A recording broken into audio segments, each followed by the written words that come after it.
আসসালামু আলাইকুম। সকল প্রশংসা মহান আল্লাহ তাআলার জন্য। আজকে আমি আপনাদের সাথে গুরুত্বপূর্ণ একটি বইয়ের কিছু অংশ পড়ার চেষ্টা করব। বইটির নাম আর রাহিকুল মাকতুম, যার লেখক শায়েখ সফিউর রহমান মুবারকপুরি রাহিমাহুল্লাহ এবং বাংলা অনুবাদক আবুল হাসানাত কাসিম, রিফাত মাহমুদ, আলামিন ফেরদৌস, মুহাম্মদ ফয়জুর রহমান। বইটির প্রথম থেকে সপ্তম পর্ব ইতিমধ্যে চ্যানেলে দেওয়া আছে। আপনারা চাইলে চ্যানেলের প্লেলিস্ট চেক করতে পারেন অথবা উপরের বাটনে ক্লিক করে শুনে নিতে পারেন। তবে চলুন শুরু করা যাক। ইসলামের ছায়াতলে হামজা ইবনে আব্দুল মুত্তালিব। নির্যাতনের ঘনঘোর অন্ধকারে হঠাৎ আলোকরশ্মির দেখা মেলে। এ আর কিছু নয়, হামজা ইবনে আব্দুল মুত্তালিবের ইসলাম গ্রহণের ঘটনা। তিনি নবুয়তের ষষ্ঠ বছরের শেষ দিকে ইসলাম গ্রহণ করেন। সময়টি ছিল জিলহজ মাসের কোনো একদিন। তার ইসলাম গ্রহণের কারণ হিসেবে উল্লেখ করা হয়, আবু জাহল একবার সাফা পাহাড়ে নবীজির পাশ দিয়ে যাচ্ছিল। এ সময় সে তাকে গালিগালাজ করে, কুরুচিপূর্ণ কথাবার্তা বলে। নবীজি কোনো রকম প্রতিবাদ না করে চুপ থাকেন। এরপর সে পাথর দিয়ে নবীজির মাথায় জোরে আঘাত করে। নবীজির মাথা থেকে গলগল করে রক্ত বের হতে শুরু করে। তাকে আহত করে সে কাবা সংলগ্ন কুরাইশদের মজলিসে গিয়ে বসে। আবদুল্লাহ ইবনে জাদানের এক মুক্ত দাসীর বাসস্থান ছিল সাফায়। সে ছিল পুরো ঘটনার প্রত্যক্ষদর্শী। অস্ত্রসজ্জিত হামজা শিকার থেকে ফিরছিলেন। এমন সময় ওই দাসীর সাথে তার দেখা হয়ে যায়। সে তাকে আবু জাহলের যাবতীয় কর্মকাণ্ড খুলে বলে। বিবরণ শুনে হামজা ক্রোধে অগ্নিশর্মা হয়ে যান। কুরাইশ বংশে তিনি ছিলেন সবচেয়ে দাপুটে ও সর্বাধিক জেদি।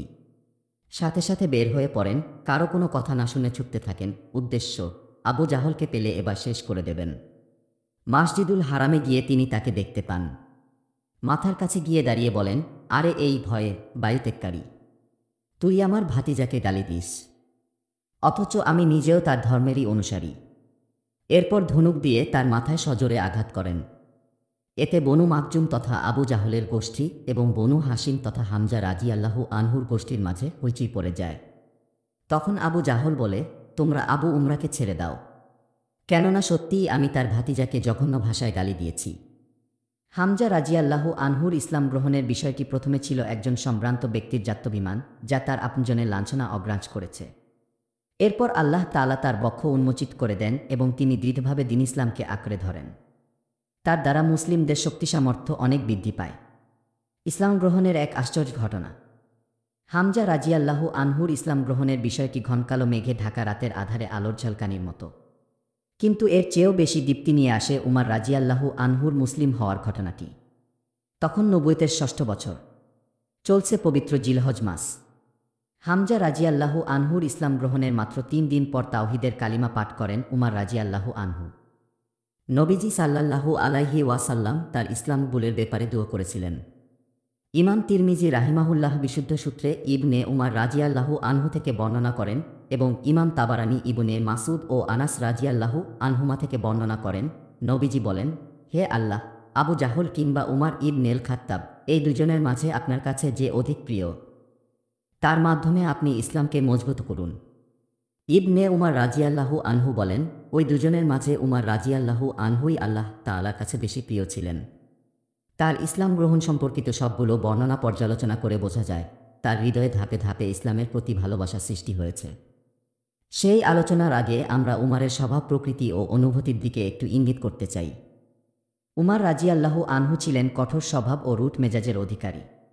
একসময় মুসলিমরা তার থেকে নানারকম নির্যাতনেরও শিকার হয়েছে, তবে বাস্তবতা হলো, এ ব্যাপারে সবসময় তার মধ্যে দ্বিমুখী চেতনা ঘুরপাক খেয়েছে। তিনি যেমন পূর্বপুরুষদের রীতিনীতি ও সংস্কৃতির প্রতি শ্রদ্ধাশীল এবং মাদকদ্রব্যে ও খেলাধুলার প্রতি অনুরাগী ছিলেন, তেমনি মুসলিমদের সালাত আদায় ও আকিদা বিশ্বাস সংরক্ষণের পথে অসীম ধৈর্য ধারণের প্রতিও ছিল তার কিছুটা মুগ্ধতা। এরপরও সন্দেহ সংশয় জাগলে তার বিবেচনায় কখনো কখনো ইসলামের প্রতি আহ্বানই অধিক যুক্তিযুক্ত ও পরিশুদ্ধ মনে হতো। তাই কখনো ক্ষিপ্ত হয়ে গেলেও আবার এক নিমিষেই শান্ত হয়ে যেতেন। উমর রাদিয়াল্লাহু আনহুর ইসলাম গ্রহণ সম্পর্কিত বর্ণনাগুলোর সারাংশ দাঁড়ায়, এক রাতে তাকে ঘরের বাইরে থাকতে হয়েছিল। তখন তিনি মসজিদুল হারামে চলে যান। গিয়ে কাবার অভ্যন্তরে প্রবেশ করেন। নবীজি সাল্লাল্লাহু আলাইহি ওয়াসাল্লাম সেখানে সালাত আদায় করছিলেন। তিনি সূরা হাক্কাহ তিলাওয়াত আরম্ভ করেন। উমর রাদিয়াল্লাহু আনহু মন দিয়ে তার তিলাওয়াত শুনছিলেন। কুরআনুল কারীমের বর্ণনাশৈলী তার বেশ ভালো লাগে। তিনি বলেন, আমি মনে মনে বললাম, আল্লাহর কসম, এই লোক তো দেখা যায় আসলেই কবি, কুরাইশরা যেমনটা বলে। তিনি বলেন, তখন তিনি তিলাওয়াত করেন, নিশ্চয় তা একজন সম্মানিত দূতের আনিত বাণী। এটা কোনো কবির কথা নয়, তোমরা কমই বিশ্বাস করো। তিনি বলেন, তারপর বললাম, গণ কি হবে তাহলে? তখন তিলাওয়াত করেন, আর এটা কোনো গণকের কথা নয়, তোমরা কমই অনুধাবন করো। এটা মহাবিশ্বের পালনকর্তার পক্ষ থেকে অবতীর্ণ। নবীজি সাল্লাল্লাহু আলাইহি ওয়াসাল্লাম এখান থেকে নিয়ে সূরার শেষ পর্যন্ত তিলাওয়াত করেন। উমার বলেন, এরপরে ইসলাম আমার হৃদয়ে জায়গা করে নেয়। এই ঘটনা তার হৃদয়ে ইসলামের বীজ বপন করে দেয়, ঠিক, তবে তা থাকে মূর্খতা, কুপ্রথা এবং বাপদাদার ধর্মের প্রতি শ্রদ্ধাবোধের আবরণে ঢাকা। ইসলামের প্রতি বাস্তবসম্মত যে অনুভূতি তার মনে দোলা দিত, তা সাধারণত ওসবের নিচেই পড়ে থাকত। এজন্য তিনি বরাবরই ইসলামের বিরুদ্ধে লড়ে গেছেন এবং এই আবরণে ঢাকা অনুভূতির ব্যাপারে বেগপর থেকেছেন। তার তেজস্বী স্বভাব ও নবীজির প্রতি তীব্র শত্রুতার দরুন একদিন তিনি উন্মুক্ত তরবারি হাতে বের হন।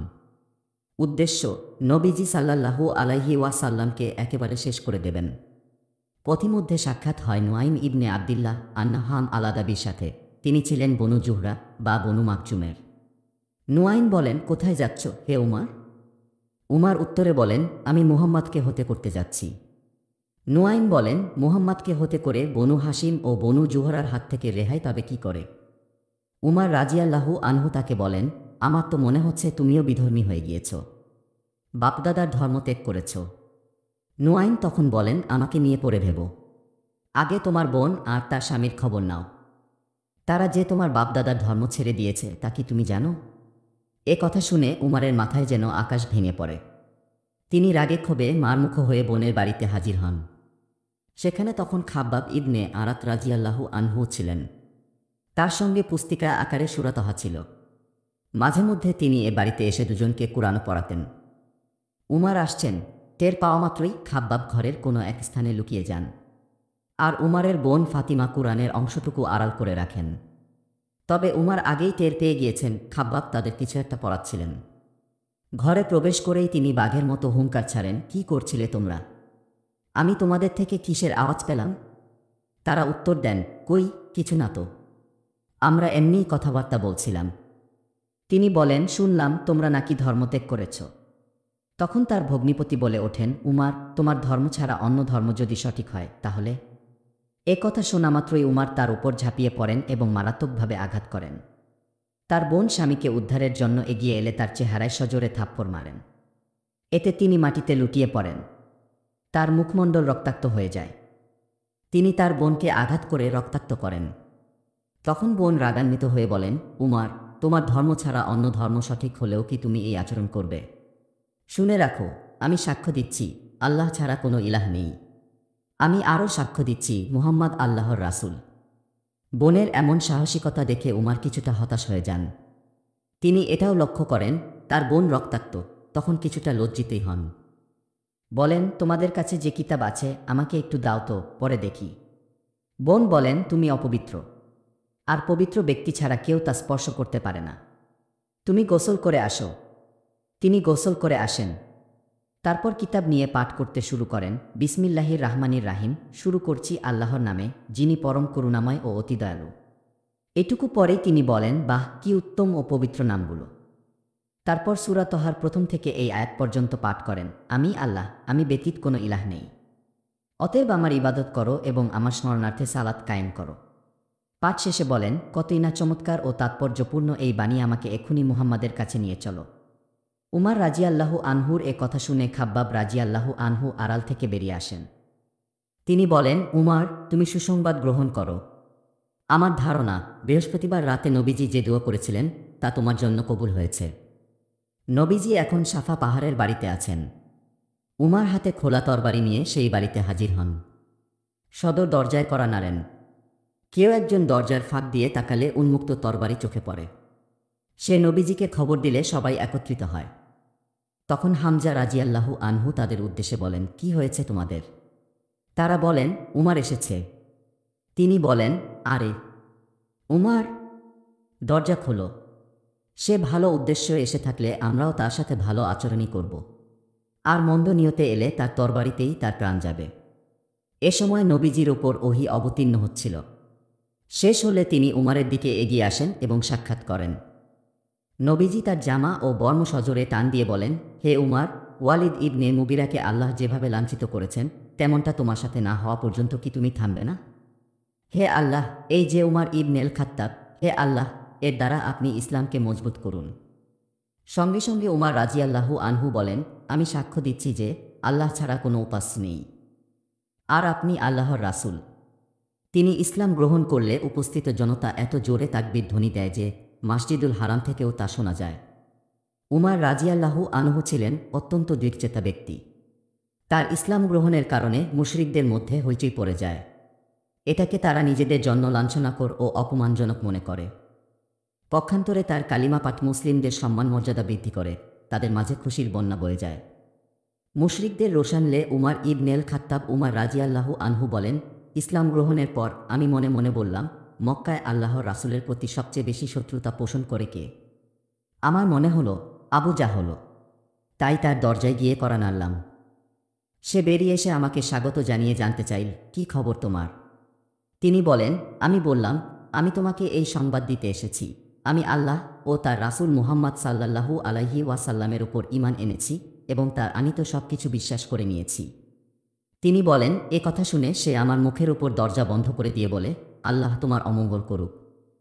তুমি যে বার্তা নিয়ে এসেছ তারও অমঙ্গল করুক। উমার রাজিয়াল্লাহু আনহু বলেন, সে সময় কেউ ইসলাম গ্রহণ করলে লোকেরা তার পিছু নিয়ে তার সাথে মারামারি শুরু করে দিত।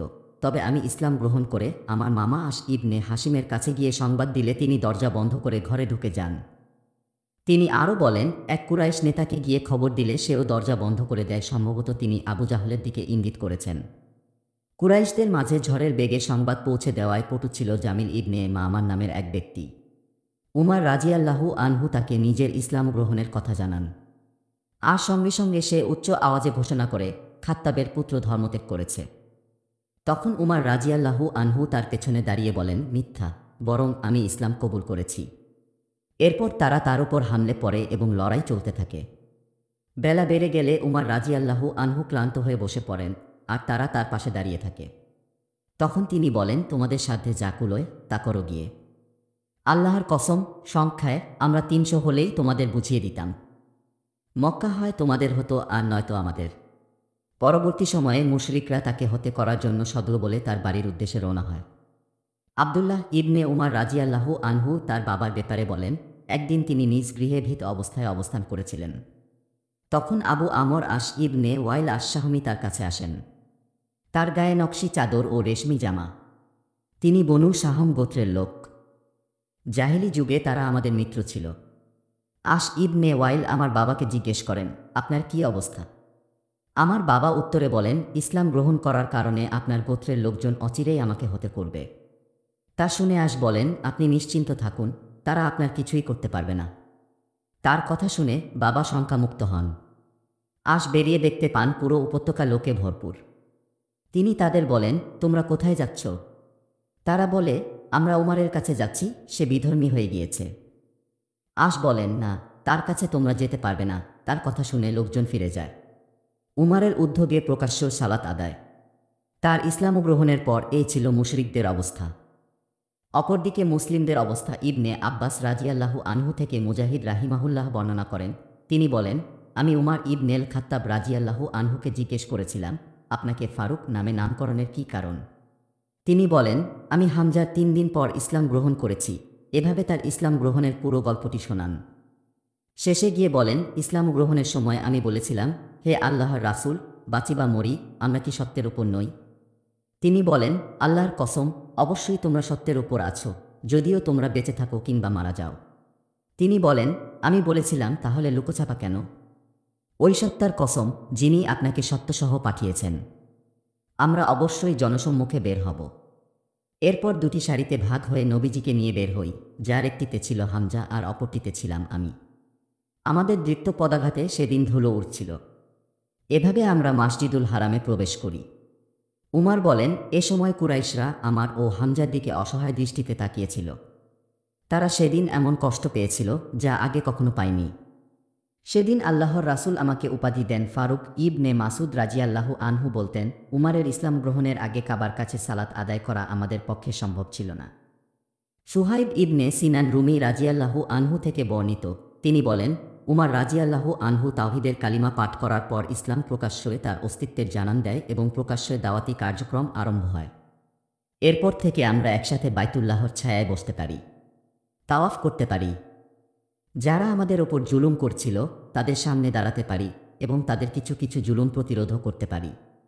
আবদুল্লাহ ইবনে মাসুদ রাজিয়াল্লাহু আনহু থেকে বর্ণিত, তিনি বলেন, উমার ইসলাম গ্রহণের পর দিন দিন আমাদের মানমর্যাদা বৃদ্ধি পেতে থাকে। দিন ছেড়ে দাও, আমরা তোমায় দুনিয়া দেব। হামজা ও উমার রাজিয়াল্লাহু আনহুমার মতো মহান দুই ব্যক্তির ইসলাম গ্রহণের পর কুরাইশদের মাথায় যেন আকাশ ভেঙে পড়ে। তারা এবার মুসলিমদের ওপর চালানো জুলুম নির্যাতন বন্ধ রেখে সমঝোতার চিন্তা করে, ঠিক করে নবীজি সাল্লাল্লাহু আলাইহি ওয়াসাল্লামের সকল চাওয়া পূরণ করে হলেও যদি তাকে থামানো যায়। কিন্তু এই নির্বোধরা জানত না, মহাবিশ্বের সূর্যের আলো পায় এমন সব কিছু তার দাওয়াতের সামনে মশার একটি পাখার সমান মূল্য রাখে না। দিন শেষে কুরাইশদের সকল চেষ্টা বিফলে যায়, সব ইচ্ছা অপূর্ণ থেকে যায়। ইবনে ইসহাক বলেন, মুহাম্মদ ইবনে কাব আল কুরাজির সূত্রে ইয়াজিদ ইবনে জিয়াদ আমাদের জানান, তিনি বলেন, উতবা ইবনে রবিয়া ছিল নেতৃস্থানীয় লোক। রাসূলুল্লাহ সাল্লাল্লাহু আলাইহি ওয়াসাল্লাম মসজিদুল হারামে অবস্থানকালে সে একদিন কুরাইশদের সবাই বলে, শোনো কুরাইশ সম্প্রদায়, আমি কি কিছু প্রস্তাব নিয়ে মুহাম্মাদের কাছে যাব। হতে পারে সে আমার কিছু প্রস্তাব গ্রহণ করবে এবং আমরা তা আদায় করলে সে আমাদের সাথে একটা মীমাংসায় আসবে। হামজা রাজিয়াল্লাহু আনহু যখন ইসলাম গ্রহণ করেন এবং দিন দিন সাহাবীদের সংখ্যা বৃদ্ধি পেতে থাকে, ঠিক তখনই তার মাথায় এই বুদ্ধিটা আসে। লোকেরা বলে, যাও আবুল ওয়ালিদ, গিয়ে কথা বলো তার সাথে। তখন উতবা নবীজির কাছে গিয়ে ধীরে সুস্থে বসে। তারপর বলে, শোনো ভাতিজা, নিঃসন্দেহে তুমি আমাদের মাঝে সর্বাধিক মর্যাদার অধিকারী, আর তোমার বংশপরিচয়ও উল্লেখ করার মতো। তুমি এমন এক বিষয় তোমার জাতির কাছে নিয়ে এসেছ যার দ্বারা তুমি তাদের মাঝে বিচ্ছেদ সৃষ্টি করেছ, জ্ঞানীগুণীদের নির্বোধ বানিয়েছ, তাদের উপাস্য ও ধর্মের নিন্দা করেছ, পূর্বপুরুষদের অস্বীকার করেছ। আমি তোমার সামনে কিছু বিষয় তুলে ধরছি, আগে শোনো, তারপর সময় নিয়ে ভালোমতো ভাবো। হতে পারে কিছু বিষয় তোমার মনে ধরবে। নবীজি বলেন, চাচা আপনি বলে যান, আমি শুনছি। সে বলে, ভাতিজা, যদি তোমার লক্ষ্য থাকে তোমার এই মতাদর্শ দিয়ে তুমি বিপুল পরিমাণ সম্পদ অর্জন করবে, তাহলে আমাদের বলো, আমরা তোমার জন্য সম্পদের পাহাড় করে দেব, তুমি আমাদের মাঝে সবচেয়ে বড় ধনী হয়ে যাবে। তুমি যদি সম্মান চাও তাহলে তোমাকে আমরা আমাদের নেতা বানিয়ে নেব, তোমার কথার বাইরে কিচ্ছু হবে না। তুমি যদি রাজা হতে চাও তাহলে আমরা তোমাকে রাজা করে রাখব। আর যদি তোমার মনে হয় কোনো কিছুর আছর পড়েছে তোমার ওপর যা তাড়ানো তোমার পক্ষে সম্ভব হচ্ছে না, তাহলে আমরা তোমার চিকিৎসার ব্যবস্থা করব, তোমাকে সুস্থ করে তুলতে যত টাকা লাগবে আমরা দেব। তুমি তো জানোই মাঝে মাঝে জিন মানুষের উপর আছর করে, তখন জিন থেকে মুক্ত হতে হলে চিকিৎসার প্রয়োজন পড়ে। নবীজি সাল্লাল্লাহু আলাইহি ওয়াসাল্লাম মনোযোগ দিয়ে তার সব কথা শোনেন। এরপর বলেন, চাচা আপনার কথা কি শেষ হয়েছে? সে বলে, হ্যাঁ শেষ। নবীজি বলেন, তাহলে এবার আমার কথা শুনুন। সে বলে, ঠিক আছে বলো। তিনি পাঠ করেন, হামিম। এই কিতাব নাজিল হয়েছে পরম করুণাময় ও অসীম দয়ালু আল্লাহর পক্ষ থেকে। এটি এমন এক কিতাব যার আয়াতগুলো বিস্তৃতভাবে বিবৃত হয়েছে এমন সম্প্রদায়ের জন্য যারা জ্ঞানী, সুসংবাদদাতা ও সতর্ককারী। তবে তাদের অধিকাংশই এই কিতাব থেকে মুখ ফিরিয়ে নিয়েছে, তাই তারা শুনবে না। তারা কাফিররা বলে, হে মুহাম্মদ, তুমি আমাদেরকে যেদিকে আহ্বান করো সে বিষয়ে আমাদের অন্তর পর্দাবিত। নবীজি সাল্লাল্লাহু আলাইহি ওয়াসাল্লাম তিলাওয়াত আরম্ভ করেন। উতবাও দুহাত পেছনে রেখে তাতে ভর দিয়ে মন দিয়ে শুনতে থাকে। সিজদার আয়াত এলে নবীজি সিজদা করেন। তারপর বলেন, হে আবুল ওয়ালিদ, আপনি যা শোনার তা তো শুনলেন, আর এই হলো আপনার প্রলোভন এবং সে ব্যাপারে আমার অবস্থান। উতবা উঠে তার সাথীদের কাছে ফিরে যায়। তাকে দেখে কেউ কেউ বলে, আবুল ওয়ালিদ যে চেহারা নিয়ে গিয়েছিল ফেরার সময় সে চেহারা আর নেই। তার পাশে বসে তারা জানতে চায়, কি ভাবছ হে আবুল ওয়ালিদ? সে বলে, আমার ভাবনা হলো তার থেকে আমি এমন কথা শুনে এসেছি যা এই জীবনে কখনো শুনিনি। কসম আল্লাহর, তা কবিতাও নয়, জাদুমন্ত্রও নয়, ভাগ্যগণ্যাও নয়। তাই বলছি, তোমরা আমার কথা ভেবে দেখো। আমার দিকে তাকিয়ে হলেও তাকে তার মতো ছেড়ে দাও, তার সাথে লাগতে যেও না। আল্লাহর কসম, আমি তার থেকে যা শুনেছি সে হিসেবে অচিরেই বিশাল কিছু ঘটতে যাচ্ছে। তারপর যদি আরবরা তার উপর আক্রমণ করে তাহলে তোমাদের ছাড়াই কাজ হয়ে গেল। আর যদি সে সমগ্র আরবের মাঝে শ্রেষ্ঠত্ব লাভ করে তাহলে তার রাজত্ব মানে তো তোমাদেরও রাজত্ব, তার সম্মান মানে তোমাদেরও সম্মান। তখন তোমাদের চেয়ে সৌভাগ্যবান আর কে থাকবে? এসব শুনে তারা ক্ষিপ্ত হয়ে বলে, নিশ্চয় সে তার কথা দিয়ে তোমাকে জাদু করেছে। সে বলে, তার ব্যাপারে এটাই আমার চূড়ান্ত ভাবনা। এখন তোমরা যা ইচ্ছে করতে পারো। অপর এক বর্ণনায় আছে, উতবা মনোযোগ দিয়ে নবীজির তিলাওয়াত শুনছিল। তারপর যদি তারা মুখ ফিরিয়ে নেয়, তবে বলুন, আমি আদ ও সামুদ্রের আযাবের মতো এক কঠিন আযাবের ব্যাপারে তোমাদের সতর্ক করলাম। এক পর্যায়ে নবীজি সূরা ফুসসিলাতের এই আয়াতটি তিলাওয়াত করলে সে ভীতসন্ত্রস্ত হয়ে পড়ে। সঙ্গে সঙ্গে নবীজির মুখ চেপে ধরে বলে, আল্লাহর দোহাই লাগে, তুমি চুপ করো। উতবা আসলে এতটাই ভয় পেয়েছিল যে মনে করছিল এই বুঝি বিপদ নাম। এরপর সে তার কওমের লোকদের কাছে ফিরে গিয়ে বিস্তারিত সব খুলে বলে। নবীজির পাশে বনু হাশিম ও বনুল মুত্তালিব। আরবের পরিবেশ এখন আর আগের মতো নেই। নবীজির কথা, কাজ ও আচরণে মুগ্ধ হয়ে মানুষজন ইসলাম কবুল করে নিচ্ছে। মুসলিমদের সংখ্যা দিন দিন বেড়েই চলেছে। পরিস্থিতি অনেকটা পাল্টে গেলেও আবু তালিব তার প্রিয় ভাতিজাকে নিয়ে এখনও ভীষণ চিন্তিত। মুশরিকরা একের পর এক হুমকি দিয়ে যাচ্ছে। দলবল নিয়ে তার বাড়িতেও এসেছে কয়েকবার। সেদিন তো এক আজব দাবি করে বসল তারা। আম্মারা ইবনে ওয়ালিদ আজীবন আবু তালিবের গোলাম হয়ে থাকবে, তবে এর বিনিময়ে নবীজিকে তুলে দিতে হবে ওদের হাতে। শয়তানগুলো কখন কি করে বসে বোঝার কোনো উপায় নেই। উকবা তো একবার নবীজির গলায় চাদর পেঁচিয়ে তাকে মেরেই ফেলতে যাচ্ছিল। আবু জাহলও মস্ত বড় এক পাথর হাতে নিয়েছিল নবীজিকে হতে করবে বলে। উমারকে নানা তলোয়ার হাতে নিয়ে ছুটে যেতে অনেকেই দেখেছে। উমার না হয় ইসলাম গ্রহণ করেছে, কিন্তু বাকিরা তো এখনও মুশরিক। আবু তালিব মোটামুটি নিশ্চিত ওরা যে কোনো সময় নিরাপত্তা চুক্তি ভঙ্গ করে বসবে, আর সুযোগ পেলেই তার আদরের ভাতিজাকে হতে করে ফেলবে। হঠাৎ কেউ যদি তাকে হতে করেই বসে, তখন হামজা বা উমার কি কাজে আসবে? অজানা এক শঙ্কায় অন্তর কেঁপে ওঠে আবু তালিবের। নানার কোন দুশ্চিন্তায় মুষড়ে পড়েন তিনি। চারপাশের জগৎটা যেন মুহূর্তের মাঝেই অন্ধকার হয়ে আসে। এমন কঠিনতম সময়ে কি করবেন তিনি কিছুই ভেবে পাচ্ছেন না। নবীজির ব্যাপারে আবু তালিবের এই ভয় ও দুশ্চিন্তা সত্যে পরিণত হয়। মুশরিকরা তাকে প্রকাশ্য হতের ব্যাপারে ঐক্যবদ্ধ হয়েছে।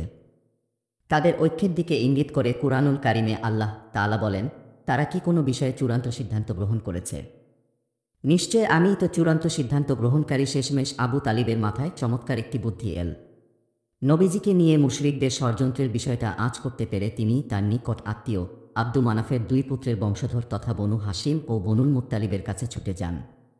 প্রিয় ভাতিজাকে রক্ষা করা এবং তার পক্ষে লড়াই করার আহ্বান জানান তাদের। তার এ আহ্বানে আরবরীতি অনুসারে মুসলিম ও মুসলিম সকলেই সাড়া দেয়। বাকি ছিল কেবল আবু লাহাব। সে তাদের ছেড়ে কুরাইশদের দলে যোগ দেয়।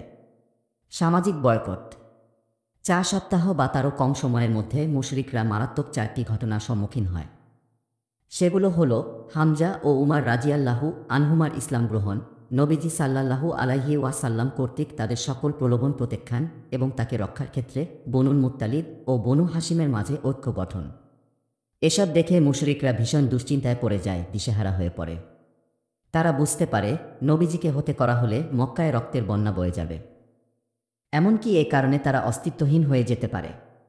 এ বিষয়টি বুঝতে পেরে তারা নবীজিকে হতে না করে ভিন্ন প্রক্রিয়ায় জুলুম অত্যাচার চালিয়ে যাওয়ার সিদ্ধান্ত নেয়। তবে এবারের অত্যাচারের ধরন হবে অভূতপূর্ব। নবীজিকে হতের ভিন্ন এক কৌশল। মুহাসাব উপত্যকায় বনু কিনানার একটি টিলায় কুরাইশ নেতারা সমবেত হয়। সেখানে তারা প্রতিশ্রুতিবদ্ধ হয় বনু হাশিম ও বনুল মুত্তালিবের সঙ্গে তারা বিয়েশাদী, বেচাকেনা, ওঠাপসা, মেলামেশা, যাওয়া আসা, কথাবার্তা থেকে শুরু করে সব ধরনের আদান প্রদান বন্ধ করবে, সম্পর্ক ছিন্ন করবে। যতদিন না তারা মুহাম্মদকে হতের জন্য কুরাইশদের হাতে তুলে দিচ্ছে, ততদিন পর্যন্ত এই বয়কট চলতেই থাকবে। এই মর্মে একটি চুক্তিপত্রে লেখা হয়, বনু হাশিমের পক্ষ থেকে প্রস্তাবিত কোনো সন্ধি কোনো অবস্থাতেই গ্রহণ করা হবে না এবং তাদের প্রতি কোনোরকম সহানুভূতি দেখানো যাবে না, যতক্ষণ না তারা মুহাম্মদকে হতের জন্য আমাদের নিকট হস্তান্তর করে। ইবনেল কাইম বলেন, বলা হয় চুক্তিপত্রটি লিপিবদ্ধ করেছিল মানসুর ইবনে ইকরিমা ইবনি আমির ইবনি হাশিম। নজর ইবনেল হারিস লিখেছিল বলেও কথিত আছে, তবে বিশুদ্ধ মত হল সেটা মূলত বাগিজ ইবনে আমিন ইবনি হাশিমের হাতে লেখা।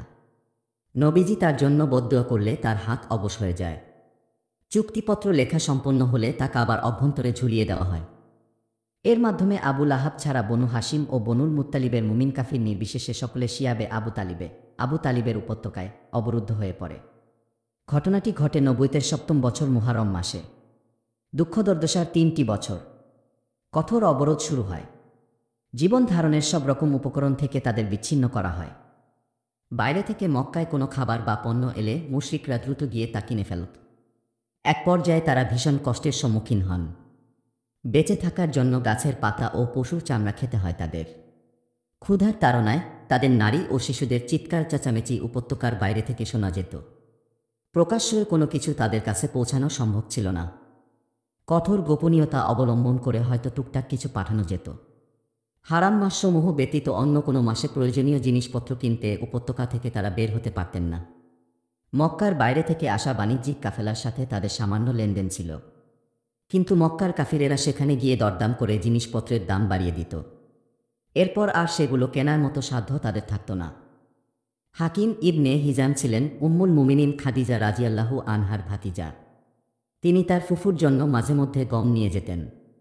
একবার আবু জাহল তার পথ আগলে দাঁড়ায় এবং তাকে যেতে বাধা দেয়। এ সময় আবুল বাক্তারি এসে তাদের মাঝে হস্তক্ষেপ করলে তিনি গমগুলো নিয়ে তার ফুফুর কাছে যেতে পারেন। আবু তালিব সবসময় নবীজি সাল্লাল্লাহু আলাইহি ওয়াসাল্লামকে নিয়ে শঙ্কিত থাকতেন। তাই রাতের বেলায় সবাই শুয়ে পড়লে তিনি তার নিজের বিছানায় নবীজিকে শুতে বলতেন, যাতে কেউ তাকে হতে করতে এলে আবু তালিব তাকে চিনতে পারেন।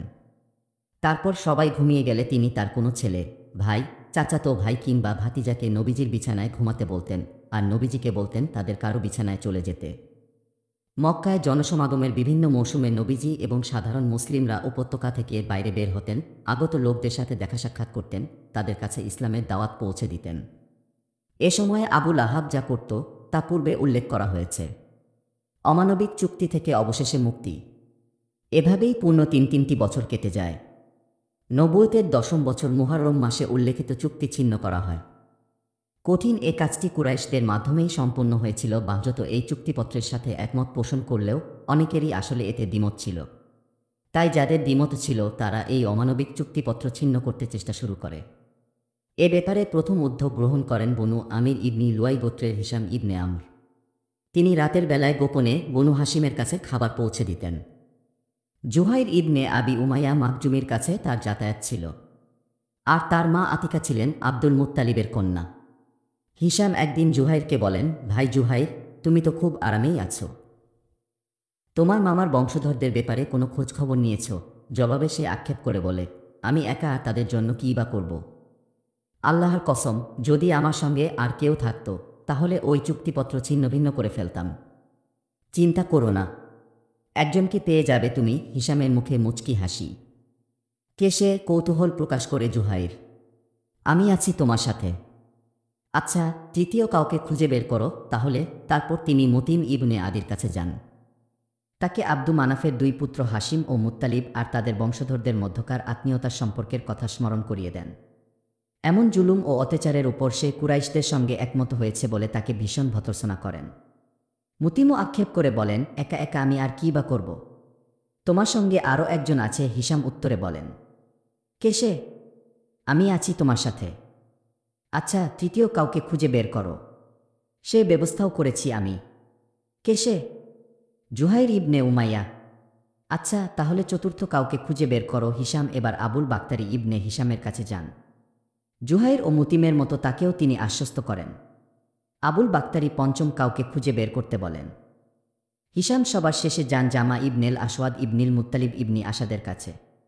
তার সঙ্গে কথাবার্তা বলেন, অবরোধবাসীদের সঙ্গে তার আত্মীয়তার সম্পর্ক এবং তাদের অধিকারের কথা স্মরণ করিয়ে দেন। তিনি জানতে চেয়ে বলেন, তুমি কি এ ব্যাপারে কাউকে আহ্বান করেছ? তিনি হ্যাঁসূচক উত্তর দিয়ে উপরিউক্ত ব্যক্তিদের নাম উল্লেখ করেন। এরপর তারা মক্কার একটি উঁচু অঞ্চল হাজুনে গিয়ে একত্রিত হন এবং এই অমানবিক চুক্তিপত্র ছিন্নকরণের উপর প্রতিজ্ঞা করেন।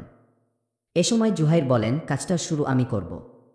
আমি এ ব্যাপারে প্রথমে কথা বলব। পরদিন সকালে তারা সবাই মজলিসে উপস্থিত হন। জুহাইর একদম পরিপাটি হয়ে এসেছেন। 7 বার বাইতুল্লাহ তাওয়াফ করেন। এরপর উপস্থিত লোকদের কাছে গিয়ে বলেন, ওহে মক্কাবাসী, আমরা সবাই পেট ভরে খাবার খাব, জামা কাপড় পরব, আর বনু হাসিমের লোকেরা ধীরে ধীরে ধ্বংসের দিকে এগিয়ে যাবে। তাদের সঙ্গে কোনো বেচাকেনা লেনদেন হবে না। তা কি করে হয়?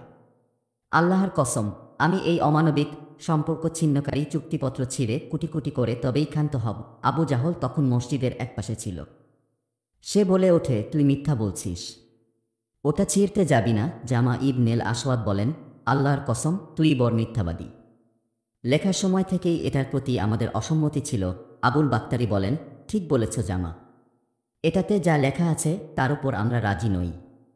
ওসব ব্যাপারে আমাদের স্বীকৃতি নেই। মুতিম ইবনে আদি বলেন, তোমরা দুজন সত্য বলেছ। তোমাদের সঙ্গে দ্বিমতকারীদের কথা মিথ্যা। আমরা ওই পত্র থেকে এবং পত্রে যা লেখা হয়েছে তা থেকে আল্লাহর কাছে পানাহ চাই। তাদের সঙ্গে তাল মিলিয়ে হিশাম ইবনে আমরও একই কথা বলেন। আবু জাহল বলে, বুঝেছি, এ বিষয়ে তোমরা রাতেই পরামর্শ করে ফেলেছ। আর সেই পরামর্শ এখানে নয়, অন্য কোথাও হয়েছে। আবু তালিবও তখন মসজিদের একপাশে ছিলেন। তিনি এখানে এসেছেন বিশেষ একটি কারণে। তার চেহারায় চিন্তার ছাপ লক্ষ্য করা যাচ্ছে। গতকাল নবীজি তাকে বলেছেন, আল্লাহ তাআলা কিছু উইপোকা পাঠিয়েছেন যেগুলো চুক্তিপত্রের আল্লাহ নামটুকু ছাড়া বাকি সব খেয়ে ফেলেছে।